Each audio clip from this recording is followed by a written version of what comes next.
All right, it is great to have you back. Thanks so much for stopping on by. It's not just a Damon Bruce show, it's more than that. It's the Home and Home with the one and only Larry Krueger joining us over on this channel. Larry, let's go ahead and have the chat room judge our audio quality. It will be judged harshly, but, we kind of need it. How do you do? I'm doing good, man. Good to talk to you. There we go. Does everyone hear Larry all right? Is everyone good? Or are we actually... I don't hear any echoes, Larry. Have two radio schmucks figured this out? It appears so. Oh, my goodness. Without echoes. Oh, my goodness. Well, we'll find out how harshly the audience will be judging us here in just a little bit. Oh, I got our sounds great. Ernie Chavez saying, sounds great, boys. We got sounding much better from an original critic here. Herbar Hills. I don't know what that is, but who that is. Sounds good. Sounds good. All right. We are going to go forward then. I'm so glad we were able to figure this out. Larry, man, it is a good time to be here in the Bay Area. Obviously, all football coming up in a month or two aside, what we have is a streaking hot baseball team with the San Francisco Giants, and the Golden State Warriors are going to take a big step either towards their future, their present, or away from contending. I mean, everybody's up in arms about what they might or might not do, what trades they may or may not make. I need everyone just to calm down and get this probably through your thick skulls, everyone.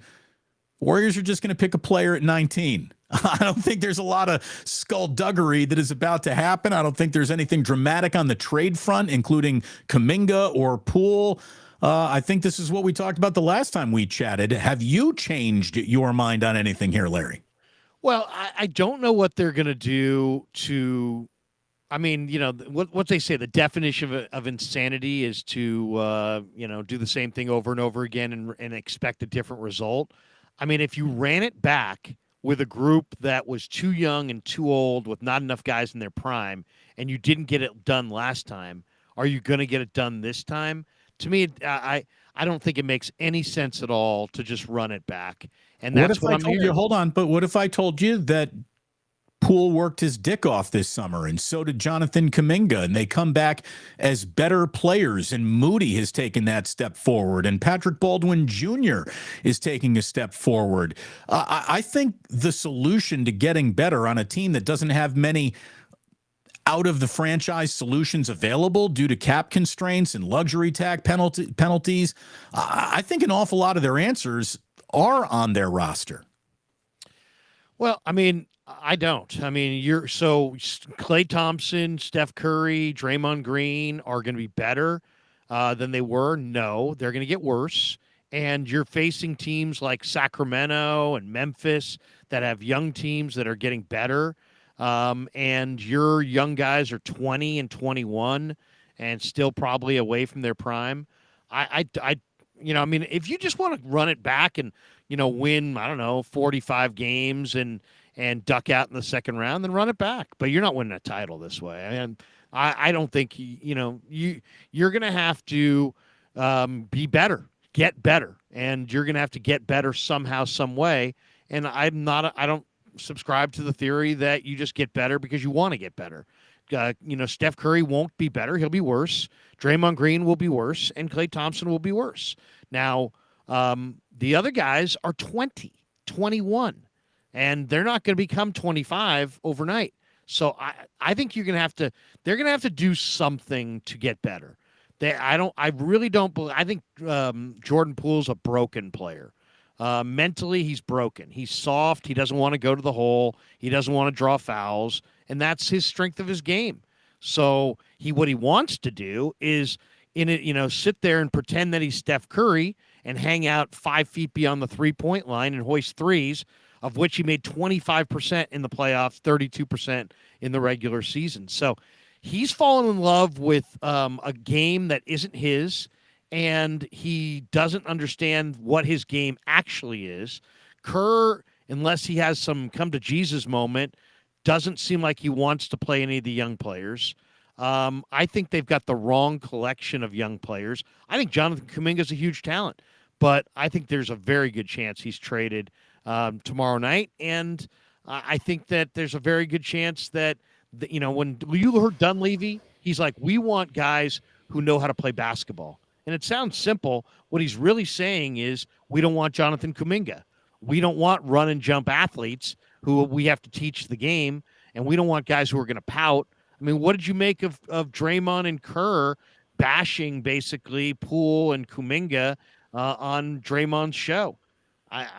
To me, that was them saying that those guys pouted and they weren't professional and that they're probably not going to be here.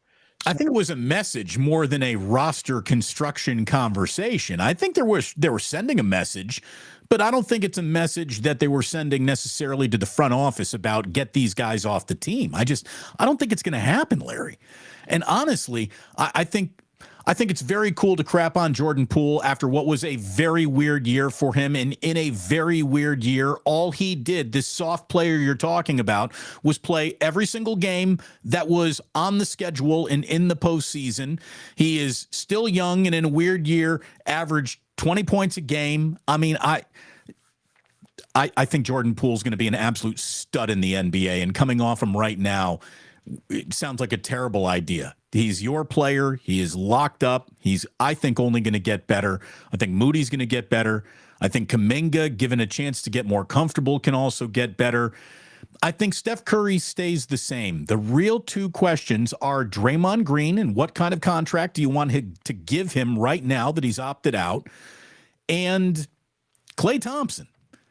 Klay Thompson, to me, is about as big of an X factor as to what could happen next year, because February Klay was fantastic, but the other months of the year for Klay, it was not fantastic. So getting him to buy in to a new role, and it doesn't even have to be a role that is as dramatic as now you're the sixth man, Klay, you don't start.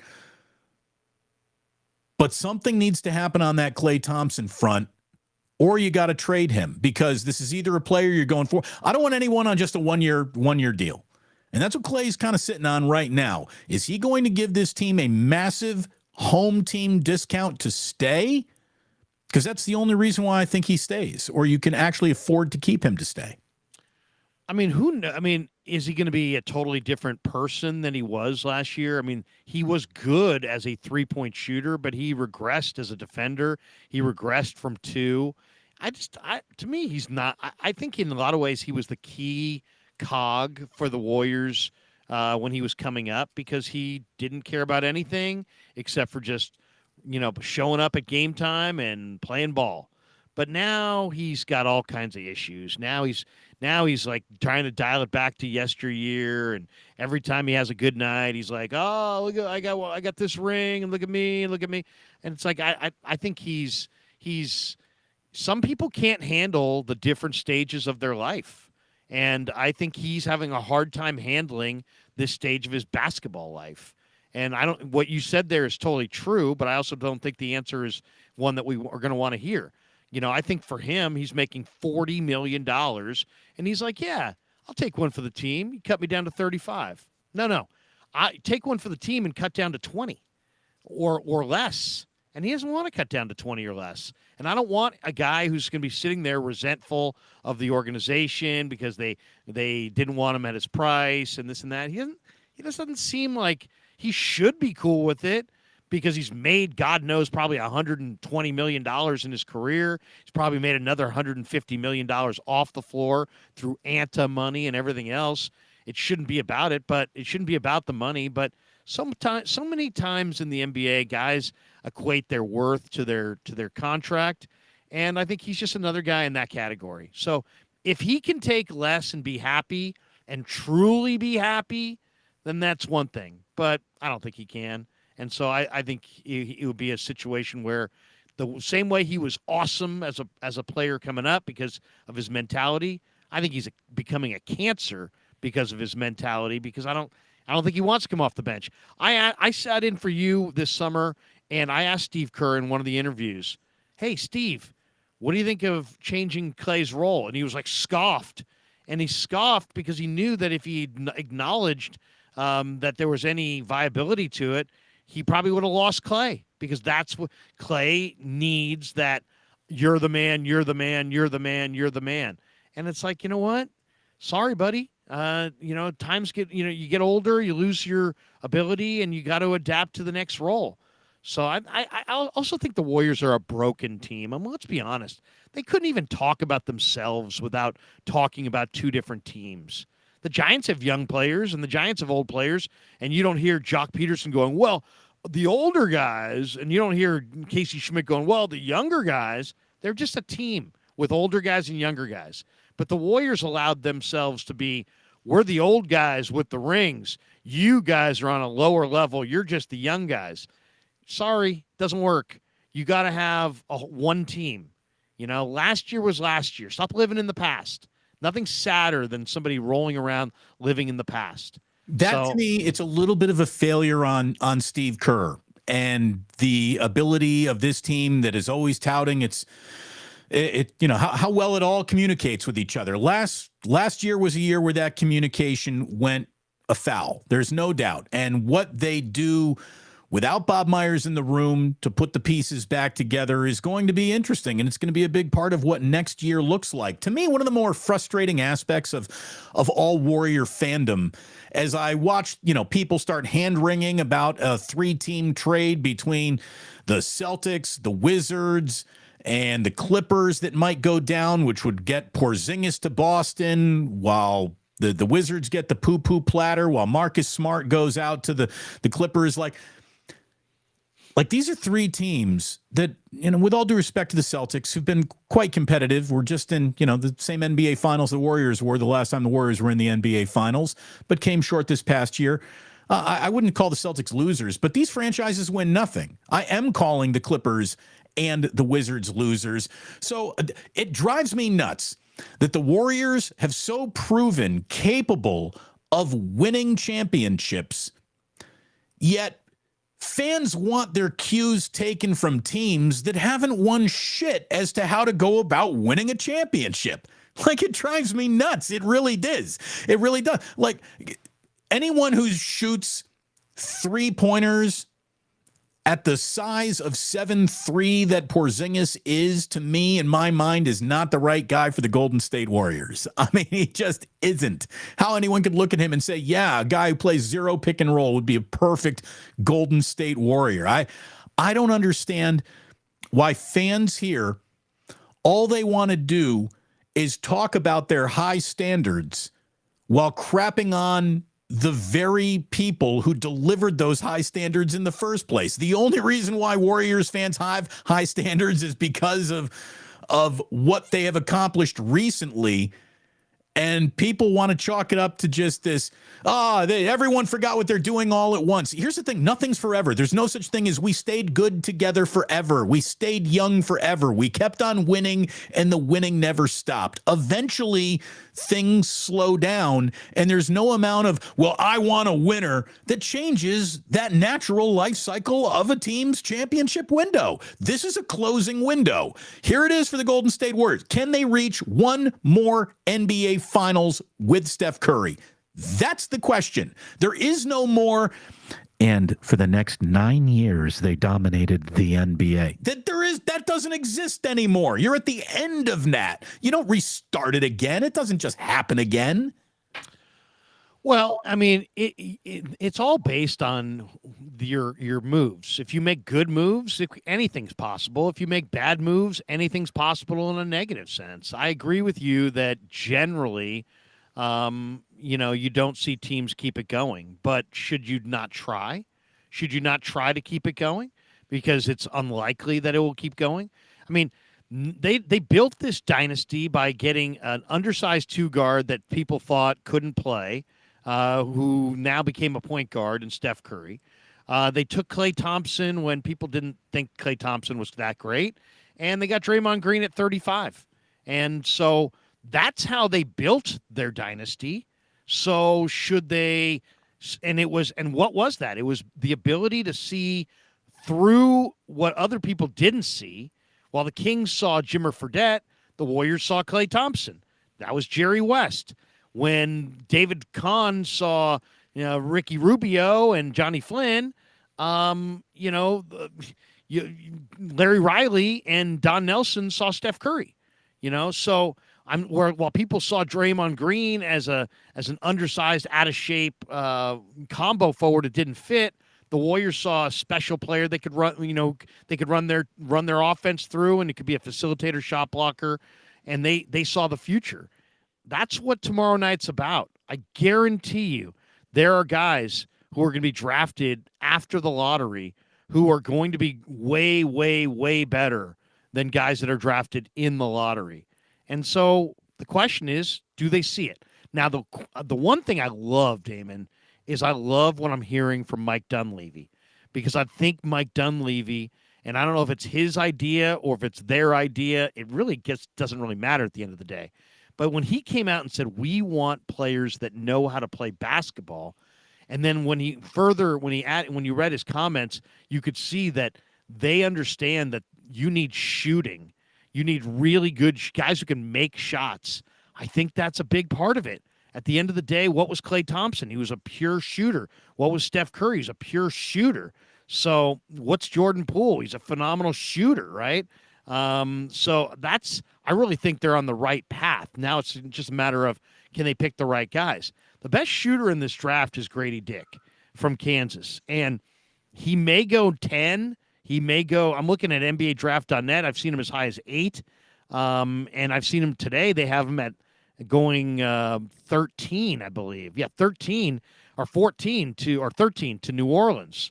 So, I mean, he's the best shooter.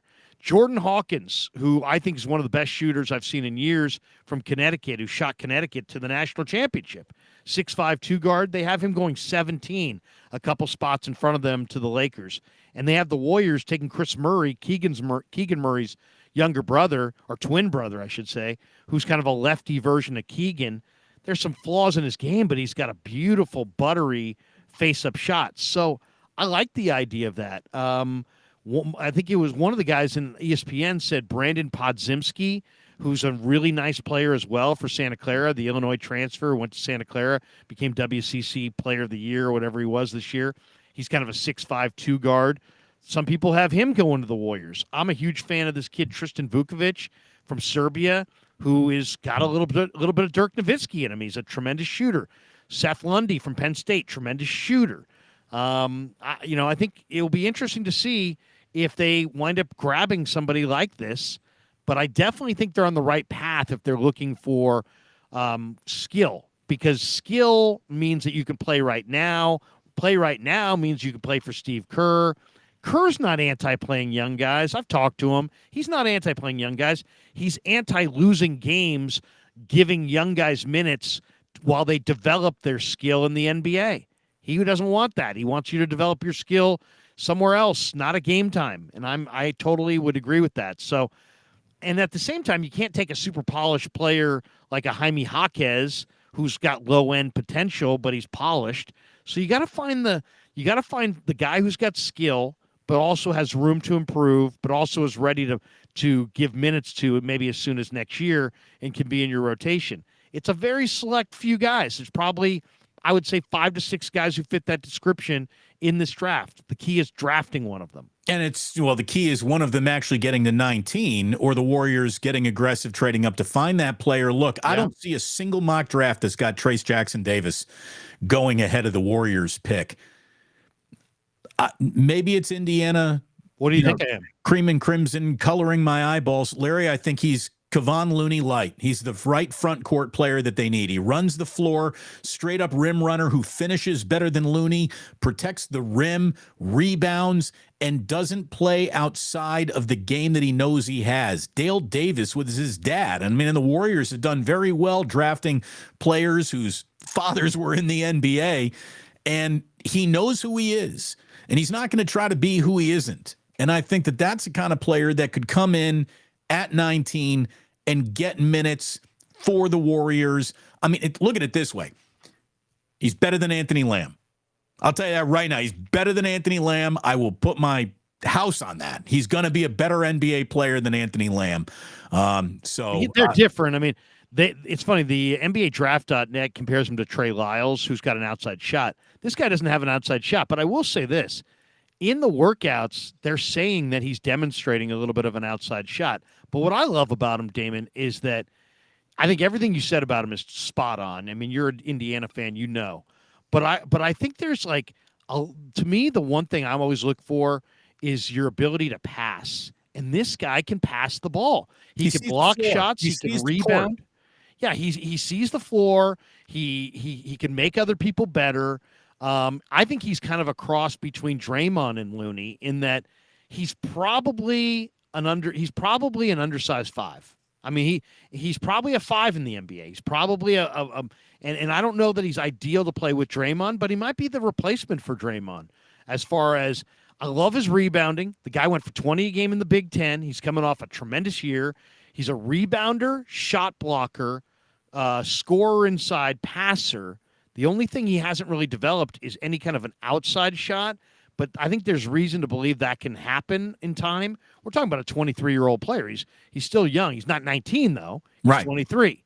But Let me yeah, just I say like this. him. If I like that Draymond pick. if Draymond wants to swing on him, he didn't go to Michigan. This kid swings back. So I'll just say that right now. Look, there are a lot of people who are weighing in here on the chat, and I want to bring up a few of the comments because I think a few of them deserve a little addressing. We'll start with Robert Bryant. Robert, I don't recognize your name necessarily, so thanks for coming in. Maybe you're a Krug channel guy who's come over here tonight. If so, please subscribe. It's the best way to get the home and home. Love to see new names in the chat. Thank you very much for showing up. Kerr still believes he can win with small ball. I still believe that you can win with small ball. And the problem for the Warriors is they got caught in between trying to get a bigger basketball team and playing small ball all at once. And when in doubt, when Kerr is cornered, he goes back to his small ball tendencies. Look, as long as Steph Curry is leading your team, small ball is going to be the ball that you're going to want to go out and play. There is no center, a true center, who's been anything more than a square peg when it comes to fitting that player into the Warriors. And, outside of Andrew Bogut, who beyond some injuries could have had a Hall of Fame career. Like, that's how skilled Bogut was as a big man. You talk about passing from the low post. Bogut was a tremendous passer.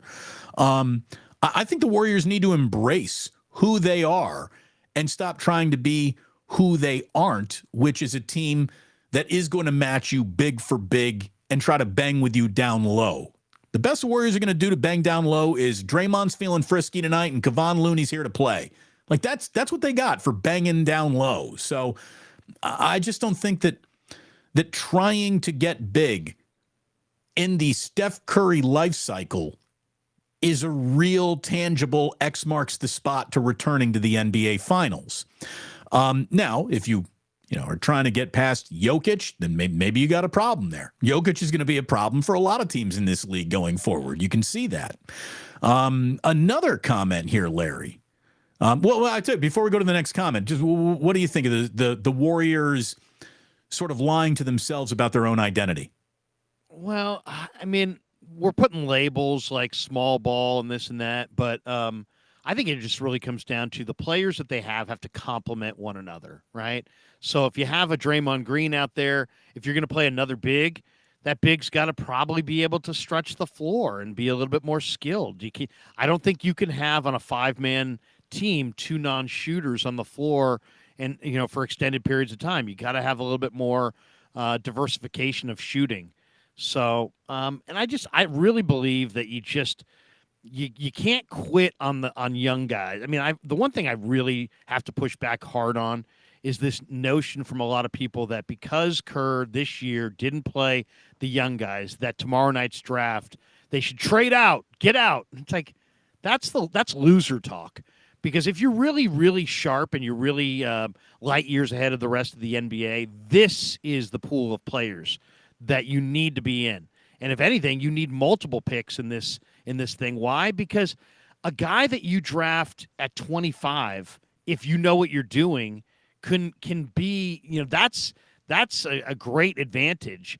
You're not going to get an advantage in trades. You're not going to get a great advantage in free agency. You have no ability to sign any free agents. They better re-sign Draymond Green because if he leaves, they're screwed. I agree with Kerr wholeheartedly that if Green leaves, they're not a championship contender any longer. A lot of people don't like the fact that Kerr said that. I think it's refreshing. It's honest. It's true. So I think that that the labels of how they construct their team need to be thrown away. It's just really about finding guys who know how to play. And know how to play means they have skills. Pass, dribble, shoot. Those are the skills. And not like to me, this draft is we're going to look back on this draft, Damon, in 5 years and 10 years and go, wow, what a bunch of busts there were in this draft. Why? Because the entire lottery is made up of guys whose games are totally speculative, totally not there, and were high school All-Americans with great upside, but aren't ready to play. Look, you can go back through any draft, finding 8 really good first rounders in any draft is a hard thing to do. I mean, it really is. This league chews up and spits out prospects and talent and skill sets all the time. It's a brutal league. It really is. Now, this is probably, catering to a guy who came on here to troll a little bit. After all, his handle is Laker Business. But he brings up something that I think is worth our time to address. And this isn't a troll job back. He says, Bay Area fans are so gullible. Y'all believe in Dunleavy? Okay. So let's just take that on its face value. What would be the reason to not believe in Dunleavy? He has no experience. Well, but neither did the last guy. I mean, to me, any evaluation is about data. The last guy was okay, but nothing great. Well, I don't think. We can't say that Bob Myers was great. Bob Myers was good. He was a great communicator. He's a great guy. He's a great communicator. But he kept the train on the tracks. He made some good moves. He made some bad moves. Put in the train. I'll give you that. Drafting was probably not his best skill set, and maybe Mike Dunleavy will be good at drafting players. We got to find out. We haven't seen a single pick from Mike Dunleavy's regime as the general manager of the Golden State Warriors. So trying to say that there's no reason to believe in him is ridiculous. And I also would agree with Laker Biz saying, look at. There's no reason to believe in him. This whole thing on Mike Dunleavy Jr. is a wait and see. And it's not even him. Let's be honest about this. It's not his call. He's the guy. It's a collaborative. You've heard Joe talk. The only thing that makes me feel good about their collaborative is one guy, Larry Harris. Larry Harris is a really good talent evaluator. I know that. I've talked to him. He's, I'm not saying he's perfect, but he's a very good talent evaluator. The Warriors also have some very, very good scouts. And also Joe, and his sons, as much as they have no experience, they are passionate as hell about this team staying on top. Now, it doesn't mean that they're Jerry West, but, it's not like Dunleavy's rolling into the room saying, you know what, I'm going, everybody else is saying we're going to go with this guy, and he says I'm going with that guy. That's not happening. Part of the reason he's there is because Joe's going to be heard, the scouts are going to be heard, Joe's kids are going to be heard. But to me, the key voice in the room is Larry Harris. And I've got a lot of belief in Larry Harris. I mean, he likes a lot of the same players that I like in past drafts, and I do have a lot of belief in him. I mean, it's odd that a Laker fan would come in here talking big. LeBron James was your GM, so I would pipe down. Seriously, I mean, you made horrendous decisions, and only Rob Pelinka's saving your butt saved this thing this year. I mean, you guys were close to being down and out for years to come, and what Pelinka did midseason was miraculous. I don't know if I'd be taking victory laps right now if I was a Laker fan. Literally, you handed the keys to your team and to your franchise to LeBron James, and he made horrendous decisions and said, "Get me Russell Westbrook." So I don't know if I would be pumping out my chest as a Laker fan. Well, yeah, that's probably right, too. And he goes on to say that, Draymond to the Lakers is a done deal. No, it's definitely not. Hey, a done deal. As a matter of fact, I don't even think the first sentence of negotiation has begun. There is no done deal. Look, Draymond's not going anywhere.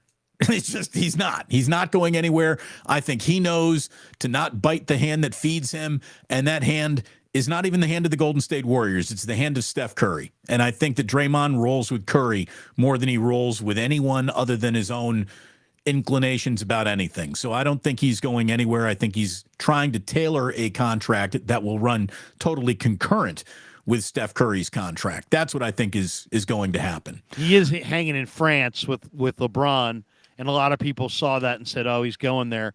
But if you believe Woj, who's as dialed in as anybody or more than most, he says that it's likely that Draymond's going to get a deal done with the Warriors. I mean, it just depends on where have things changed in Draymond's mind since he said he hated LA and they didn't want to live there? Have things changed in Draymond's mind since he said at the end of the year that he wants to finish with the guys he came in with? I don't know. I mean, is the Bob Myers retirement flipped everything in his mind? I don't know. It's possible, but the thing I would say is I don't think the Warriors can just run it back because they didn't win and they're getting older, so they can't just run it back. They're going to have to make some really good decisions. Probably make a hard decision or two with a couple of key players. And maybe that's Kuminga, maybe it's Poole, maybe it's Clay. But Draymond, I think, is back. Why? Because Steph Curry is that those guys play off of each other brilliantly. And I don't think Steph Curry is going to be okay with Draymond leaving. And I think that's a major factor.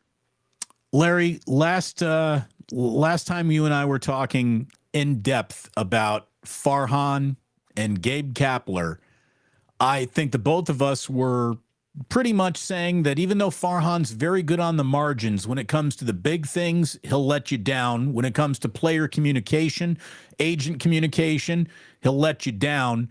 And Gabe Kapler, he's a weirdo. I mean, there's something about him that is, just a little too polished to be believable at times. And I think that that's all true. What's also true is whatever the hell it is they've been doing for the last month is officially starting to work. The Giants have gone and graduated from a team that's interesting to a team that is threatening to be fun to watch and dangerous to play. They are 2.5 back of first place and are cooking with some grease right now. Did we get it wrong on Farhan or Kapler? What did we miss in the evaluation, and how did they turn it around if we missed it? Well, I mean, Kapler's still a strange duck. I mean, there's no doubt about it. I mean, come on. If you've watched his video talking about making a fried egg, the intensity with which he carries himself in some of these conversations, he's still an oddball. There's no question. But what's happened here is that the Giants farm system has started to produce, and they're not just producing pretty good players, they're producing their next championship team, as leaders. I mean, this team, you can draw a line directly from May the 9th when they called up Casey Schmidt, and the vibe has changed dramatically. Yeah. And Schmidt, and then, 10 days later, here came Patrick Bailey. And then, a couple weeks ago, here comes Luis Matos. And what do those guys have in common? They all play in the middle of the diamond. And so the Giants are much better defensively in the middle of the diamond than they were. And then they've gotten some great turnaround performances from Lamont Wade, Tyro Estrada, J.D. Davis. Conforto's got hot since he was ice cold in April. Brandon Crawford's got a 400 average with runners in scoring position. Slater's hitting 430 or something like that for the year, 484 against left-handed pitching. So the Giants are interesting. And now the question is their farm system needed to step up and start to bear fruit. And now it is.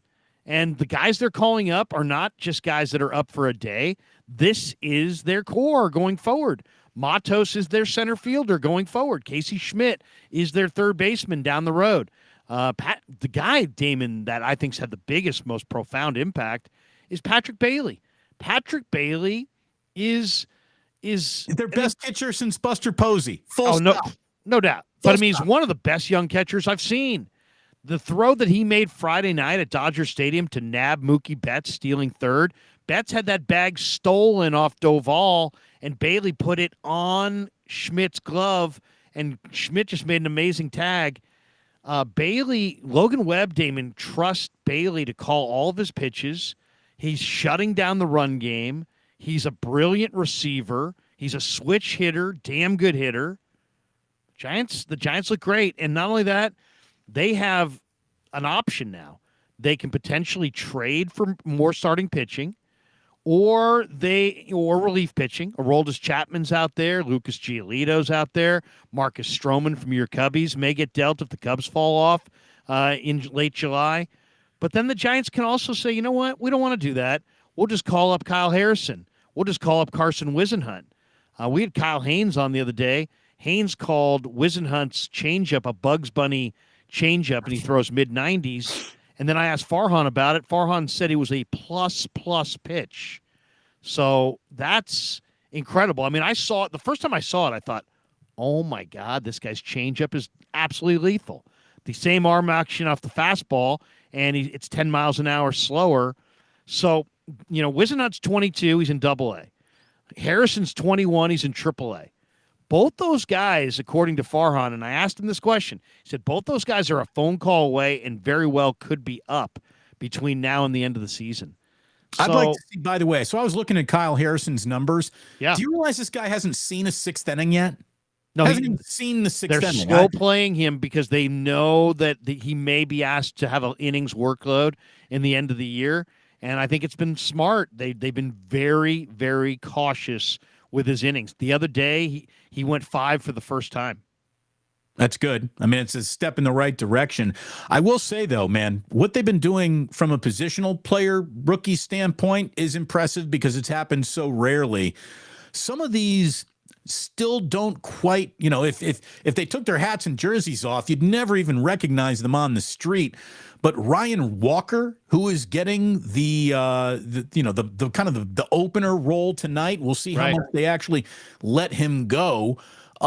This is a guy who might really matter for the Giants down the stretch.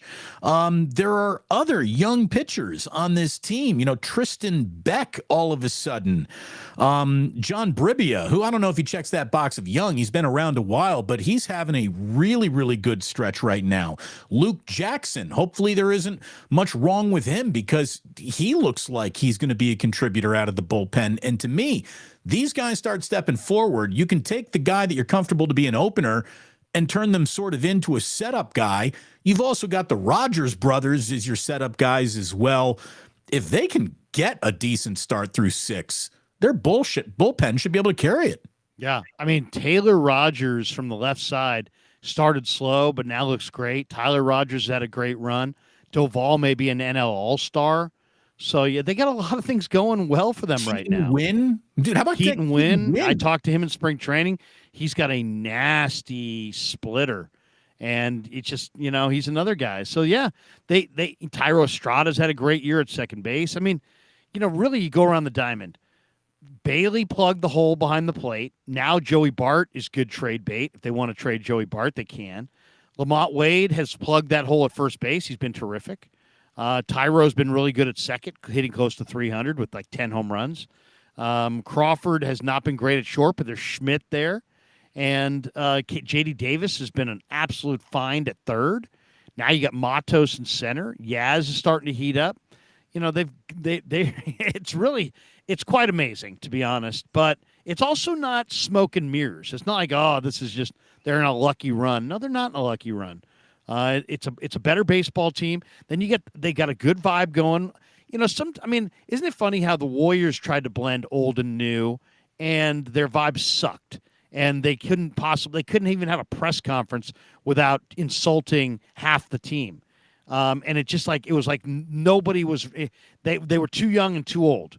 Well, the Giants have old guys and young guys, but it's all working out. And while that's happening, L.A. is hit a rough patch and has a major starting rotation issue with injuries. They've lost Gavin Lux for the year. the Diamondbacks are on top, but they're leaning so heavily on Zach Gallen and Merrill Kelly that it makes you wonder if those guys hit a rough patch at any They're point. studs. They really are, though. They may They're they may really sink good. like a stone. And then this Padre team has got bad vibes, man. I mean, that's an awesome, talented team. It really is. Tremendous hitting, tremendous talent, but their vibe is not good. It really isn't. It hasn't been all since spring training. So I don't know what to make of the Giants. I don't know how legit they are. I'll say this though, they also have a lot of potential to make a good deal. Like the Giants are so loaded right now. What if you offered the White Sox Joey Bart, Marco Luciano, Will Bednar, and some other young prospect, and took Lucas Giolito and Andrew Vaughn? Suddenly, you've got a team that looks like they could win the National League. So the Giants, the Giants are not that far away, and I'll give Farhan credit. He got lucky, right? Because they went after Correa, and then they pulled out. And obviously there was a lot of bad vibes from that. What a bullet they dodged there. I mean, they would have they were on the hook for 13 years and $230 million. I'll say this though, the start that Correa is having to this year isn't the only Carlos Correa you're going to see going forward. I don't think. I think he's off to a particularly bad first half and looking bad, but I don't think we've heard the last of him. But look. If he was here, though, that would have cast a huge pall. Oh, no doubt. Well, that's the thing. There would be people going, "What? You got 12 more years left of this guy, and he's hitting 210." And oh my god, it would have been bad. There's no doubt about it. Kapler, odd duck aside, what credit does he get for the vibes around this team, or do you think the team vibes above his vibe or around his vibe or in spite of his vibe? I want to be fair, man, because you and I didn't have 20-year plus careers by treating people unfairly. We didn't build up the kind of years and make the kind of money that we've made by being unfair to people. I think if you're saying let's be fair to Cap. Do I think he's a weird guy? Yeah, I think he's a weird guy. I have no problem saying that. But I also think he's intelligent, he's thoroughly competent, and he's intense, and he wants to win. Detailed. I mean, he's very bright. He's a very bright guy. He's a very bright guy, and it's not like he's doing crazy stuff. I think he's not only a bright guy, I think he's a guy that learns from his mistakes, which God knows, if you're going to make mistakes in life, but if you're the kind of person that keeps making the same mistake, that's one thing. But I would advise this. I don't care about your politics. I don't care if you vote this way or that way. I don't. But I would try to keep my politics as far away from the field as possible. And I think that's where there's always a concern, because he's so wanting to speak out on issues and kind of be the baseball version of Steve Kerr. Right. He is Major League Baseball's managerial premier virtue signaler. There's no doubt. It's a rough lane to be in on a team in a sport where you got a lot of guys who come out of the South, and you got a lot of guys who don't vote like you vote, and there's a lot of guys who don't see the world the way you see the world. And I just think, have whatever opinion you want and carry it to the hilt, but don't lecture your team or judge your players if they don't want to do what you want to do, if they don't want to express themselves the way you want to express yourself. I think you got to be a little bit more kumbaya. Let's all, it's like you saw Semi-Pro with Will Ferrell. Everybody love everybody. You know what I mean? He needs a little bit more of everybody love everybody instead of you're with me or against me. And I think he's learned by that. I think he's learned from that, because I think he may have lost some guys along the way in past years. Glass half full guy putting a little jingle jangle in the jar. Thank you very much, Glass half full guy, for a 5 spot. That'll help pick up the tip. Very much so. Thank you. And Larry, I always say the key to show business is leave them wanting more. This was an excellent home and home. This was an excellent audio go around for you and I over here on my channel. So I'd like to think that maybe we've got it figured out, and we'll Oh, be we doing got it. more. We got it now. We got all the buttons pushed in the right direction. We're all aligned, and you sound good, looking good, and I think the audio's synced up. It's when you're in the same studio, in one studio, it's much easier. Essentially, we're trying to link two studios, but I think we got all the buttons pushed correctly. I think we got it. And by the way, Erwin is very happy. Erwin's saying Larry's drinking more water. That's good. Stay hydrated, Larry. We need you. Absolutely need you. And Sporticus weighing in with we like to keep the politics off the field. Look at it this way. What ruins a dinner faster than bringing up politics? What ruins a night out? What ruins a date quicker? What ruins a family conversation quicker? What ruins maybe a thing with friends faster than that? So, yeah, maybe we could just all mind our own flipping business for just a little bit and everything goes smoother. Always a pleasure being in business with you, Larry. Thank you very much for stopping on by. Tell me what you got coming up a little bit later on this week, tomorrow on The Krug Show. Yeah, thanks, Damon. We got a lot going on. We got tonight at 7:15, Jesse Naylor will be in the house. We'll be talking a little bit about one of the stories of the day, which was Adam Schefter, basically voicing his opinion again on the 49er quarterback situation. So that's tonight at 7:15. Then after Giants Padres concludes, Ned Colletti's going to pop on with me on the post-game show, and we're going to talk a little bit with Ned Coletti for about an hour. Dan Coach Emilio will be along, and that's from roughly, let's say, the end of the game right around 9:30 to 10:30. At 10:30, Cyrus Satsas from Locked On Warriors will jump in, and we'll talk a little bit about the Warriors and what he thinks of the draft and what he thinks their options are trade-wise. And then tomorrow night, after the NBA draft, you're invited as well, Damon, but because we love having you. But Frank Red, Cyrus, JD from 95.7, Bay Area Baller, Carl Foster, and if you'd love to be there, I'd love to have you. We'll just do a little review of NBA draft night after the conclusion of the draft, and then Friday morning on the Krug Show, Larry Harris, the Warriors executive, is going to stop by hopefully and rehash the draft and talk about what the Warriors did. And then Saturday morning, I'm sitting down with a guy that is very interesting as well. He goes by The Coach. He's been on Grant Cohn's show. He's a very passionate football coach, scout, evaluator, YouTuber. A lot of passion, a lot of energy. That's 9 a.m. Saturday morning. So we got a lot going on the Krug Show. Always do.